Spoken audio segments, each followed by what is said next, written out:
Imagine que eu tenho uma reação química que ocorre no sentido direto, ou seja, reagentes formando produtos, e que ela também ocorre no sentido inverso, ou seja, produtos formando reagentes.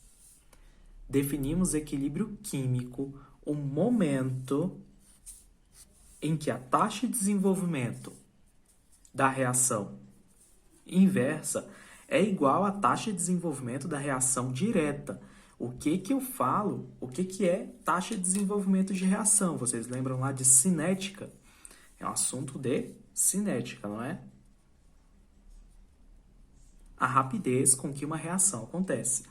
Então, no momento em que eu tiver a rapidez com que essa reação forma produtos for igual à rapidez com que essa reação forma reagentes, sendo no sentido direto, reagentes para produtos, sendo no sentido inverso, produtos para reagentes. No momento em que a taxa de desenvolvimento médio dessas duas reações direta e inversas é igual, nós temos uma coisa que chamamos de equilíbrio químico. O equilíbrio químico pode existir quando houverem mais produtos do que reagentes, ou o equilíbrio químico pode existir quando houverem mais reagentes do que produtos. Até mesmo essas quantidades elas podem ser iguais. Enquanto essas quantidades de reagentes e produtos não forem iguais, ou seja, constantes. Constante por quê? Porque a reação química ela nunca para, ela vai estar sempre acontecendo, sempre formando produtos e reagentes. Mas no momento que essa reação química der a impressão de que ela terminou, que não é verdade, não é? Como eu falei, a reação ela nunca cessa, ela vai estar sempre acontecendo, formando produtos e reagentes, mas no momento que ela der a impressão de que cessou, é o momento que nós temos o equilíbrio químico. Eu vou ter uma noção melhor de equilíbrio químico quando eu compreender o que é a taxa, aliás, o que é a constante de equilíbrio químico, certo? E isso eu vou falar melhor sobre ela no final da aula. No momento, eu quero dar dois exemplos reais de equilíbrio químico, mas para que eles façam sentido, eu preciso explicar primeiro os fatores que perturbam o equilíbrio. Sim, entendemos essa ideia de uma perturbação, porque a reação ela precisa retornar ao equilíbrio, e para ela retornar ao equilíbrio, ela vai compensar. Guardem essa palavra, ela é importante para a compreensão. Ela vai compensar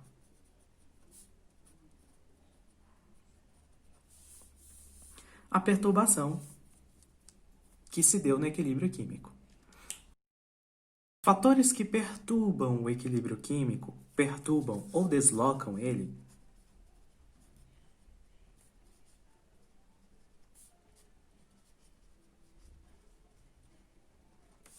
são concentração, temperatura e pressão. Concentração por quê? Bom, vamos para então voltar aqui para a concentração. Como a concentração altera o equilíbrio químico. Digamos que eu tenho aqui essa reação, ela está em equilíbrio químico, e ela tem X quantidade aqui, Y, Z, K. Essas são as quantidades, certo? E eu vou acrescentar mais quantidades de X.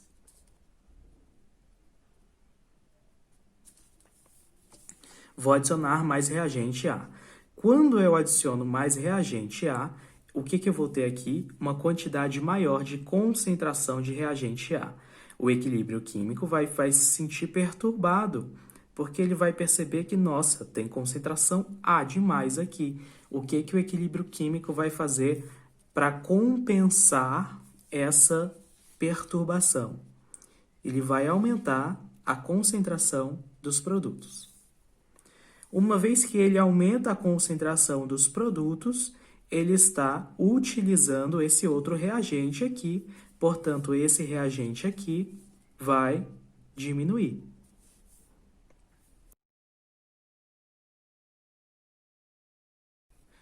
E se fosse ao contrário, se eu pegasse o reagente A e começasse a retirar ele do sistema. Quando eu falo em sistema, o que você deve imaginar? Sistema é um recipiente, certo? É uma coisa fechada em que eu estou estudando tudo que acontece aqui dentro.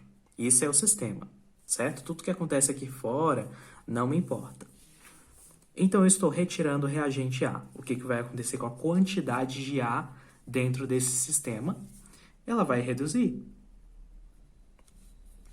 Quando essa quantidade reduzir, o equilíbrio químico vai se sentir descompensado, perturbado, não é? Ele vai compensar essa redução, fazendo o quê? Criando mais reagente A. Isso vai fazer com que reduzam os produtos. E é claro, se eu estou reduzindo os produtos e aumentando A, não tem como eu aumentar A sem também aumentar B. Como é que eu posso, então, resumir a influência da concentração no equilíbrio químico? O aumento da concentração de reagentes desloca o equilíbrio químico no sentido da formação de produtos. A diminuição da concentração de reagentes desloca o equilíbrio no sentido da formação de reagentes. O aumento da concentração de produtos desloca o equilíbrio no sentido de formação de reagentes. A diminuição da concentração de produtos desloca o equilíbrio no sentido de formação dos produtos. Guardem essa informação, pois ela será fundamental na hora de explicar os exemplos. Vamos pensar agora em uma variação de entalpia para essas reações.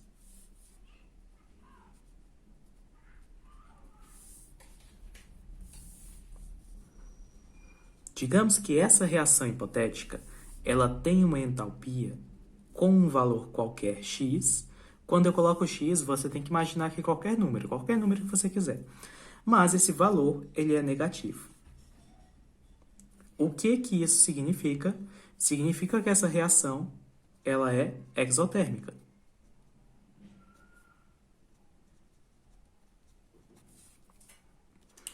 Como essa reação ela é exotérmica, o sentido direto dela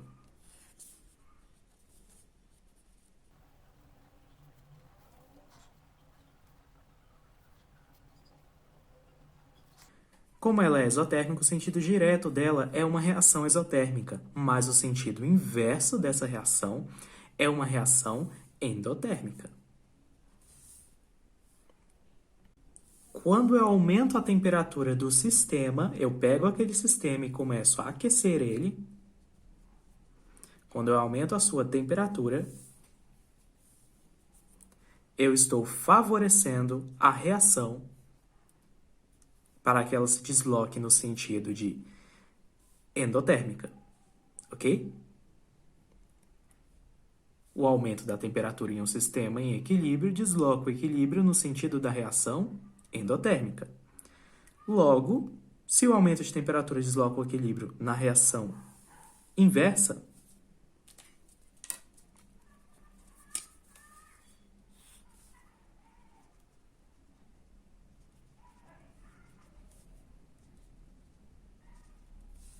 a diminuição da temperatura no sistema vai deslocar o equilíbrio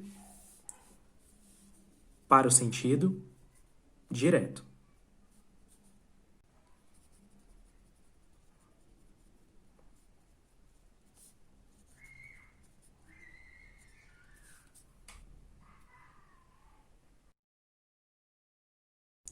Vamos supor agora que o meu sistema é um sistema gasoso, o que quer dizer que as substâncias A mais B mais C mais D, elas são gases.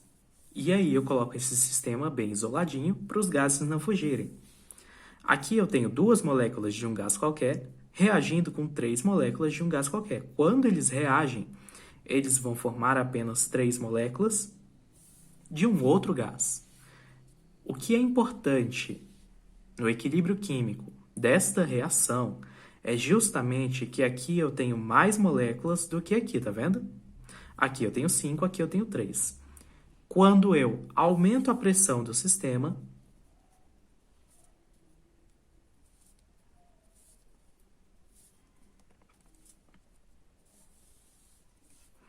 eu perturbo o equilíbrio químico e eu provoco com que este lado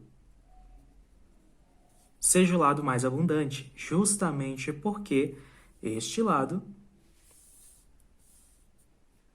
as moléculas vão ocupar menos espaço. E se eu diminuo a pressão,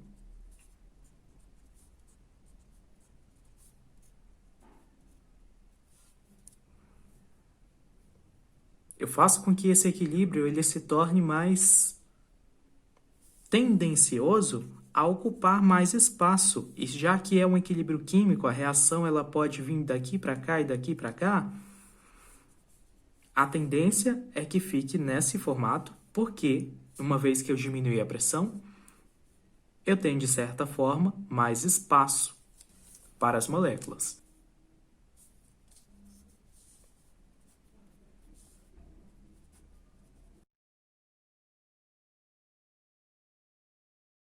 O equilíbrio químico, portanto, ele é influenciado pela concentração, ele é influenciado pela temperatura, ele é influenciado pela pressão. A pressão, principalmente se o sistema for gasoso, porque a pressão ela vai exercer pouca influência em sistemas sólidos e líquidos.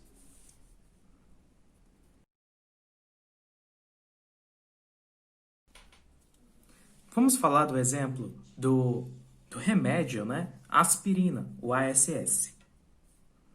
Ele é mais ou menos essa molécula aqui, só que como ela é muito grande, eu resolvi escrever como ASS. Mas a forma correta seria assim.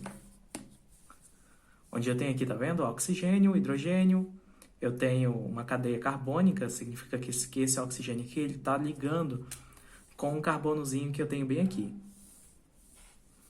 E esse carbonozinho aqui está fazendo a ligação dupla com esse oxigênio e uma ligação simples com outro carbonozinho bem aqui. E enfim, não vamos ficar falando muito de química orgânica aqui. Voltando então, esse comprimido aqui, o ASSS, né, essa molécula, ela é uma molécula que se comporta como um ácido de arrênios, o que quer dizer que em água vai se ionizar de forma a formar esse ânion e o cátion H3 ou mais. O que acontece é que essa substância ela não passa pelas paredes do estômago. Ela não atravessa as paredes do estômago. Só que quando a gente coloca ela no estômago, o que que tem no estômago? Ácido clorídrico. Com certeza tem água, porque nosso corpo é cheio de água. E se tem água, como está esse ácido clorídrico, como um ácido de arrênios também, não é? Cl- mais H3O+. O que quer dizer que lá no estômago tem bastante H3O+. E o comprimido também vem com ele. Quando eu adiciono mais dessa substância aqui nesse equilíbrio químico, o que que tende a acontecer com o equilíbrio químico? Tende a aumentar a concentração dos reagentes. E essa substância aqui, em sua forma neutra, que não é ácida, certo? Ela pode ultrapassar as paredes do estômago, entrando então na corrente sanguínea para fazer o seu papel. Esse composto aqui é chamado de hidroxiapatita, que é um composto necessário para a proteção dos nossos dentes.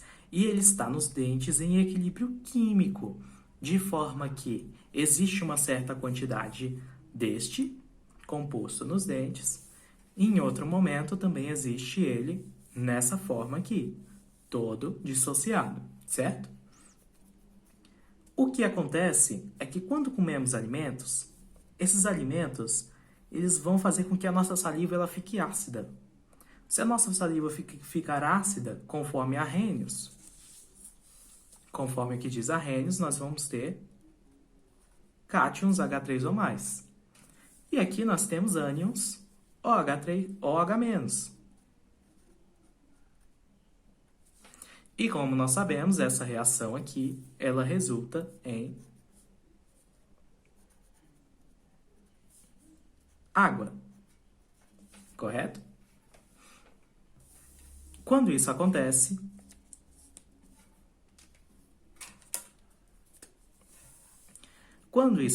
eu vou ter uma redução de OH- na minha equação química de equilíbrio nos dentes.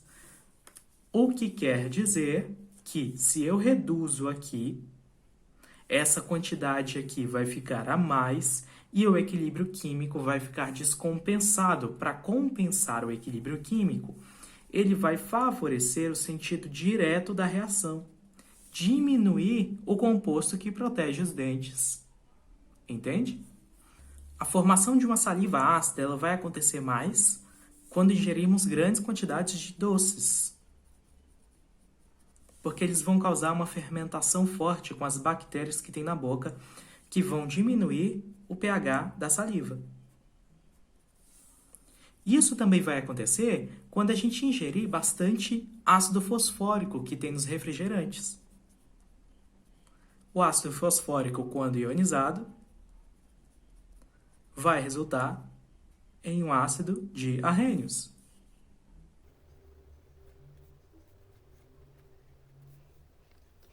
que tem uma determinada quantidade de cátions ácidos que vão reagir da mesma forma, fazendo esse mecanismo que eu falei. Como eu falei anteriormente, precisamos ter uma noção do que é a constante de equilíbrio. Essa é a nossa constante de equilíbrio,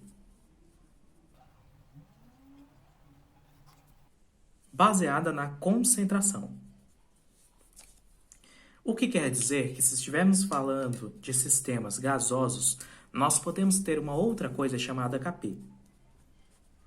E o cálculo dela vai ser muito parecido, porém ela não vai falar de concentrações, ela vai falar de pressões parciais. Como vocês já devem ter notado, essas chaves aqui, esses colchetes, eles indicam concentração. Concentração do produto C elevado ao coeficiente estequiométrico Czinho, concentração do produto D elevado ao coeficiente estequiométrico Dzinho, dividido pelos reagentes, produtos, reagentes.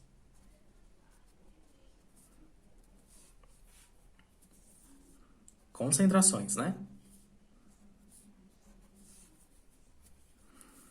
Então, a concentração do reagente A elevado ao coeficiente estequiométrico Azinho. A concentração do reagente B elevado ao coeficiente estequiométrico Bzinho, multiplicado, certo? Os produtos multiplicados, os reagentes multiplicados, ou melhor, a concentração deles. E aí, nessa continha aqui, nós vamos ter algumas situações. Nós vamos ter uma situação em que o Kc ele pode dar 1. Quer dizer que nesse equilíbrio químico, em que o Kc é 1, nós temos uma situação de que os produtos vão estar a reação vai estar em equilíbrio quando eu tiver a mesma quantidade de reagentes e produtos sendo formadas ao mesmo tempo e com a rapidez igual.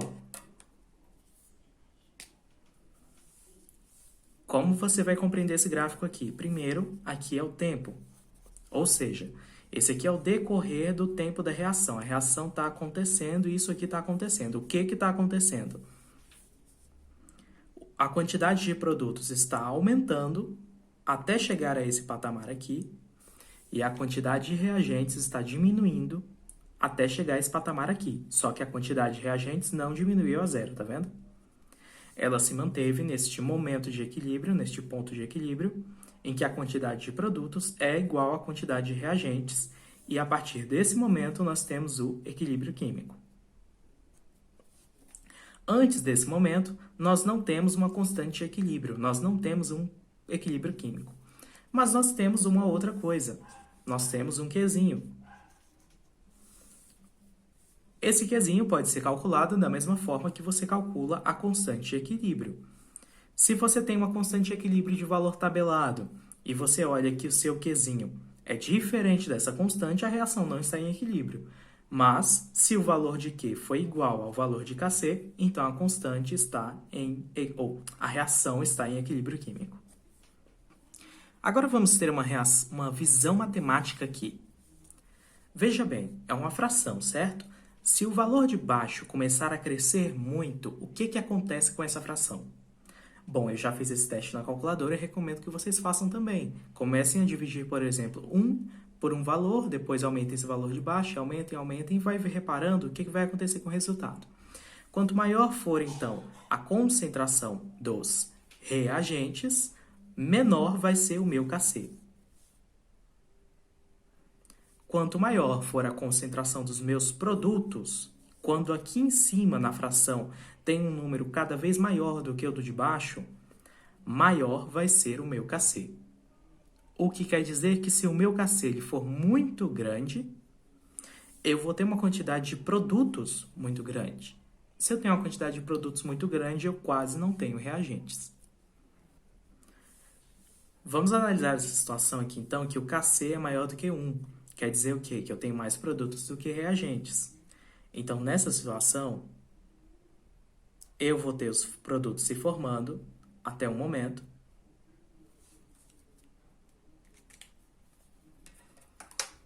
E aí eu vou ter os reagentes sendo consumidos até que eles passam a ser uma quantidade menor do que a de produtos. E a partir deste momento, eu tenho reagentes e produtos sendo formados.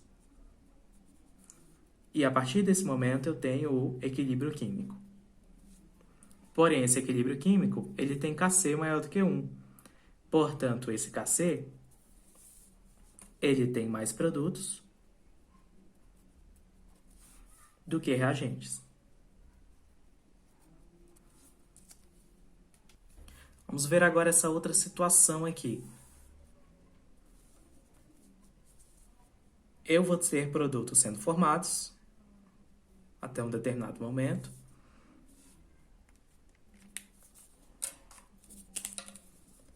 E eu vou ter reagentes sendo consumidos até um momento. E a partir deste momento, eu entro num estado de equilíbrio químico.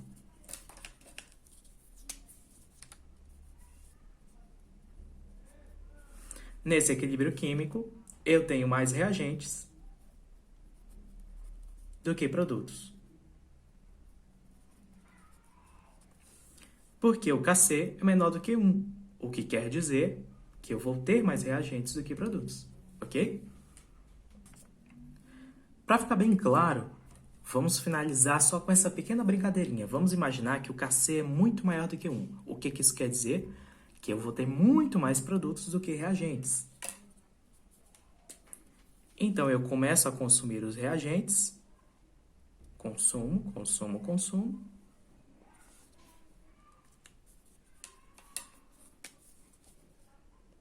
E eu começo a ter produtos. Ok? Entenderam? Nessa situação aqui, em que eu tenho um Kc muito maior do que 1, muito maior mesmo, talvez um valor de 10 elevado a 5, por exemplo, eu posso ter um consumo quase total dos reagentes, enquanto, ao mesmo tempo, essa quantidade de produtos é aumentada. Espero que tenham compreendido. No caso de dúvidas, escrevam nos comentários e vamos trabalhar elas.